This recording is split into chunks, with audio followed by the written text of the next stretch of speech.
Well, it's relief more than anything, isn't it? It is relief more than anything. Manchester United salvage a point away at Porto in round one of Ten Hag's survival.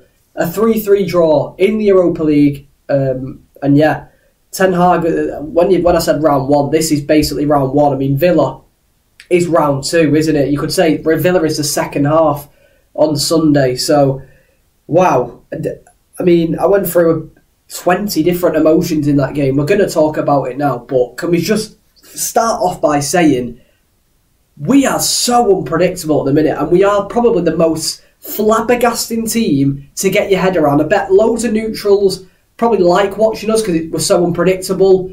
We could be absolutely awful and then have moments of brilliance as well. Like, it is a bit mental, and I was getting... You know that point where you think it's rock bottom and you just start not caring? I wouldn't say I wasn't caring, but do you know what I mean? It's like you just feel like under the weather and just underwhelmed. Like, everything about that game, especially at the start of the second half, was just... I was just drained. I must say, I was sitting there drained out my head. I couldn't bear it. But anyway, let's focus. We'll start off by focusing on the positives because, well, if we start off by looking at the starting 11 that Ten Hag picked, he sort of has gone for players you could say he trusts.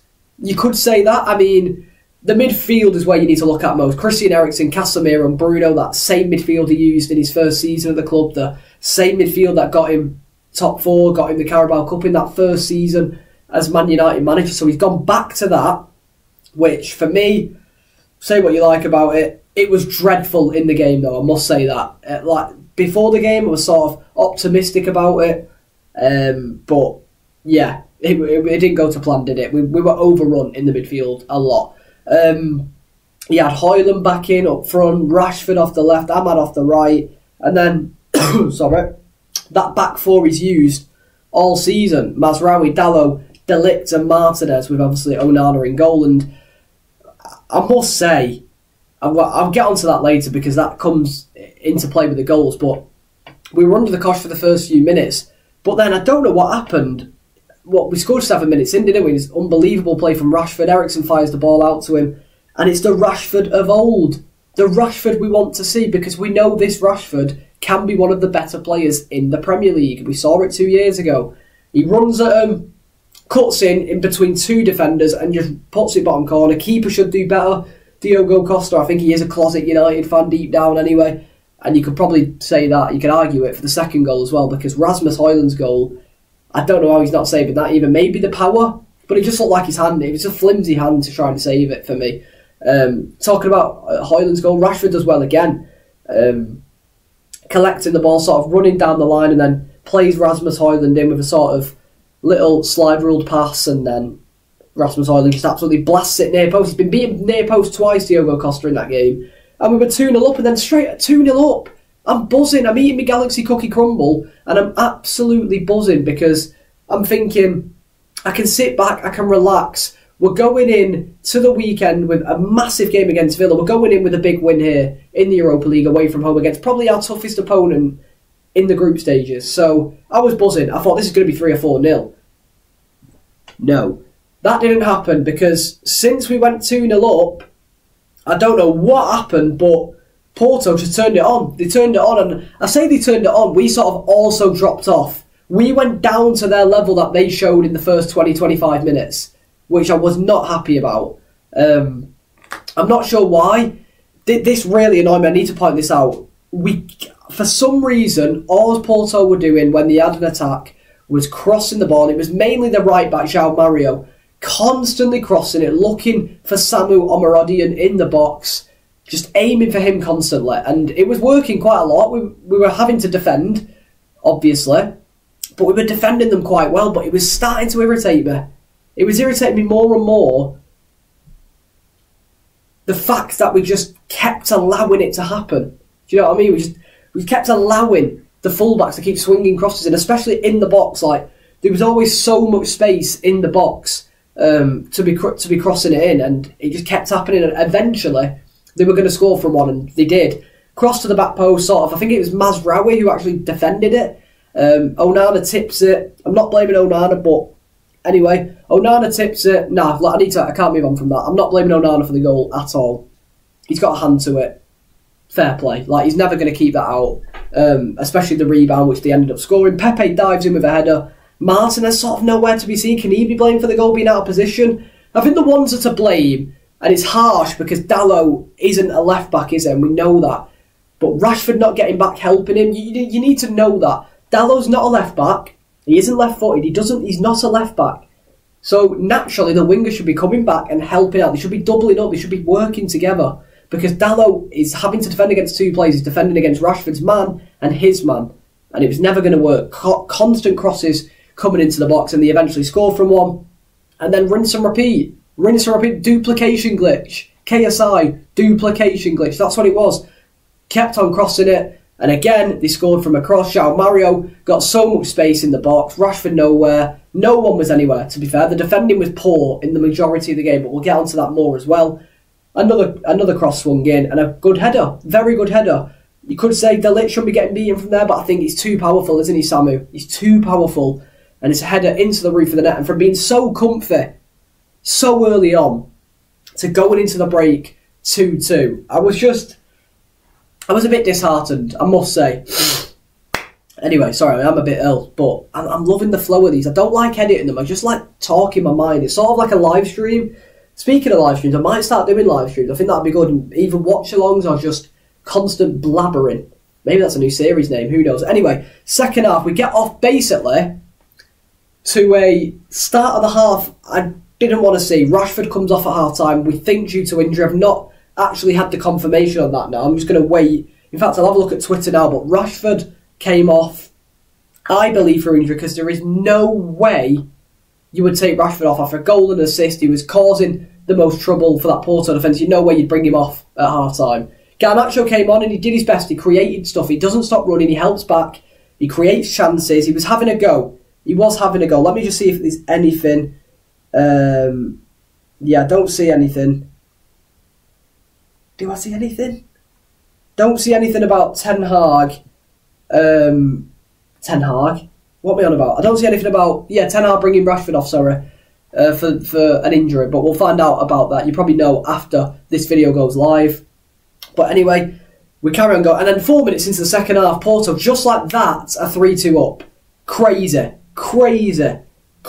turn of events. And the midfield's been overrun all game. It's time to say it now. That midfield, I can't believe for 90 minutes Ten Hag saw that midfield, made 5 changes, and none of them were for the midfield. Eriksen, Casemiro, Bruno played the full... Well, Bruno didn't, but Casemiro and Eriksen played the full game. I thought Eriksen played okay in sort of attacking areas, and I want to see him play in that number 10 role, but I just don't get how he's looked at that performance and kept Casemiro on for the full game, not changed something in the midfield. It was being overrun. Casemiro at times was slower than Eriksen, which I didn't think was feasibly possible, but it was. Anyway, Porto make it 3-2 because we just get caught on the break, and it's another cross. Martinez absolutely got skinned, I think it was, by Pepe. Pepe too quick for him, lashes one across. Samu gets the right side of De Ligt. De Ligt sort of loses it. He had his eyes on him the whole time I was watching it. I watched the replay a few times, and De Ligt had his eyes on him the whole time, and for that split second, he loses him. Samu too quick and tucks it into the roof of the net. Another good finish from him. He's proven to be a very good striker, a very young and up-and-coming striker. Obviously, Chelsea were meant to get him, weren't they? In the summer, maybe they have regretting... Well, I don't think they'll be regretting it, because Chelsea are on fire at the minute. They've got tons of attacking options, but I thought he was a handful, wasn't he, for De Ligt and Martinez tonight. I don't think any of them played well. I don't know what's happened to Martinez. Maybe it's the injuries, but for me, from what I've seen this season, I don't know what I'm seeing. This is not Martinez, and all I'm going to say is there's a certain defender knocking on that door now, and for me, he should be starting on Sunday. And we'll get onto him right now. No, not yet, because we need to talk about the Bruno red card. Yes, you heard that first. Bruno's been sent off 2 games running. Has that ever happened? That's a good quiz question. If it's true, anyway. If the answer is Bruno, that is. Has there ever been anyone 2 games in a row without missing it? Because obviously he got rescinded, didn't it, from Sunday? And then he starts this game and gets another red card, which again, it should be rescinded because it wasn't a red card. The ball's come in, Bruno's gone for it, which I don't know why he's gone for it with his foot in the first place. The ball's up here. Naturally, the defender's going to head it. He's jumped with his foot. It's a high foot. He's already on a yellow card. But the issue is, referee, the issue is VAR. He doesn't touch the man whatsoever. Doesn't touch his face. He maybe clips his stomach a little bit, like a tiny little flick off his left pinky toe. Like, he barely touches it. He doesn't touch him. He doesn't touch him. And again, the referee's smirking and sent him off without any hesitation, and it really infuriates me. Because how have they got that wrong again? And obviously VAR can't overturn that because it's a double yellow card. It's a double yellow red. They can't overturn those decisions. And I don't know. It's got to be rescinded again. Surely. Let me know down below what you think of that one, because I don't think it was a red card whatsoever. But we digress. Anyway, we're having to play the last 10 minutes with 10 men. We send on Harry Maguire and Johnny Evans to replace the two centre-backs, De Ligt and Martinez, who had a god-awful game, both of them. So Johnny Evans is still playing games for United in 2024, but he just gets it. He just gets it, Johnny Evans. And I remember, I think it was the 85th minute, we have a corner. I think Garnacho lashes one back across after the corner.